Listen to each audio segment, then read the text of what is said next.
তো hello guys, কেমন আছেন আপনারা? আশা করি আপনারা ভালো আছেন। আপনাদের দোয়ায় আমিও ভালো আছি।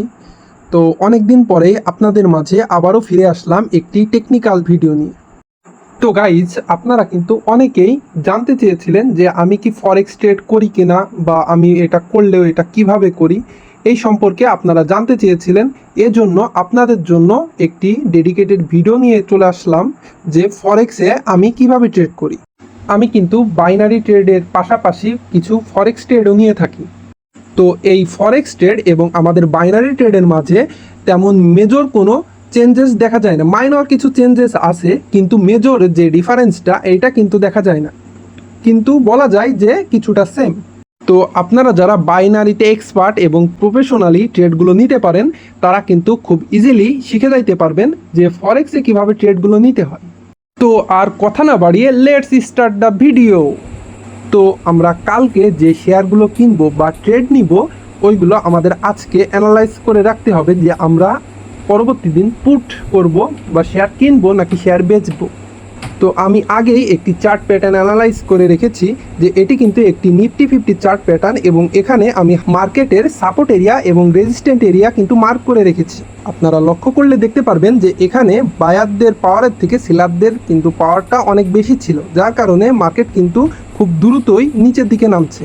তো আমাদের যদি এই প্রাইস রেঞ্জের নিচে যদি মার্কেট চলে আসে, তাহলেই আমি মার্কেটে একটি শেয়ার কিনবো, আর আদারওয়াইজ আমি কিনবো না। আমরা আরও বড় একটি টাইম ফ্রেমে চলে আসলাম আপনাদের বোঝার সুবিধার্থে। আজকে কিন্তু মার্কেটে কিছুটা ফ্ল্যাট ওপেনিং হয়েছে, এবং যেখানে আগের দিন ক্লোজ করেছিল ঠিক সেখানে কিন্তু আজকেও ক্লোজ হয়ে গেছে। তো আপনাদের মাঝে এই প্রশ্নটাও আসতে পারে যে কালকে যদি মার্কেট গ্যাপ আপে ওপেন হয়, তাহলে আমাদের প্ল্যান বিটা কী থাকবে। মার্কেট 25,000 ক্রস না করা পর্যন্ত আমি কোনো ট্রেড নিব না, সিম্পল। তো কালকে আমাদের প্ল্যান থাকবে ফ্ল্যাট ওপেনিং। যদি ফ্ল্যাট ওপেনিং হয় এবং মার্কেটটা যদি এই প্রাইস রেঞ্জের নিচ দিয়ে যদি ক্রস করে চলে আসে, তাহলেই কিন্তু আমরা একটি সেল বা পুট অপশনে যাব, বা বলতে পারি যে আমরা একটি শেয়ার সেল করে দিব। কিন্তু বাই চান্স কালকে যদি মার্কেট উপরেও যায়, তাহলে কিন্তু এই প্রাইস রেঞ্জের ভিতরেই কিন্তু মার্কেট ঘোরাফেরা করবে। অর্থাৎ এখানে কিন্তু বাই করা বা শেয়ারটা কেনা খুব রিস্কি হয়ে যায়। 25,000 এই রেজিস্ট্যান্ট কিন্তু খুবই ভালো একটি রেজিস্ট্যান্ট, এবং এটি যদি মার্কেট ক্রস করে ফেলে মার্কেট কিন্তু ইজিলি উপরে চলে যাবে। আর মার্কেট যদি সাইডওয়েজ হিসেবে চলে এবং হায়ার লোকে টাচ করে ফেলে, তো আমরা অপেক্ষা করব তার হায়ার লো আর লোকে ব্রেক করার। এরপরেই কিন্তু আমরা একটা পুট সিগন্যাল নিয়ে যাব। বিষয়টা আপনাদের কাছে একটু ক্রিটিক্যাল লাগতে পারে, কারণ ফরেক্স ট্রেডিংয়ে একটু অ্যানালাইজ বেশি করা লাগে, অর্থাৎ এখানে প্রেডিকশনগুলো একটু বেশি দেওয়া লাগে, যার কারণে একটু সময় সাপেক্ষ হলেও এখানে কিন্তু রিস্কের সংখ্যা খুবই কম।